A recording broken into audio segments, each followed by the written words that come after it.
सफ़र की हालत में रोज़ा रखना कैसा है, ये जानने के लिए एक बार वीडियो ज़रूर देखें।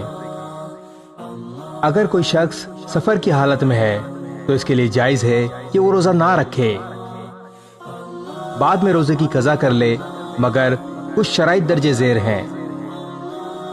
नंबर 1, अगर सफ़र राहत वाला है, कोई तकलीफ नहीं है, तो रोज़ा रखना औला यानी बेहतर है। नंबर 2, अगर मुसाफिर ने एक ही मुकाम पर 15 दिन या इससे ज़ायद ठहरने की नियत की हो तो फिर रोज़ा रखना ज़रूरी है। और नंबर 3, अगर सुबह तुलू होने के बाद सफ़र पर जाने का इरादा हो तो इस दिन का रोज़ा रखना लाजमी होगा। अगर मुसाफिर को मुशक्क़त की वजह से रोज़ा पूरा करना दुश्वार मालूम हो तो इसके लिए रोज़ा तोड़ना जायज़ है। ऐसे में इसके ज़िम्मे सिर्फ कज़ा होगी, कुफ़ारा वाजिब नहीं होगा।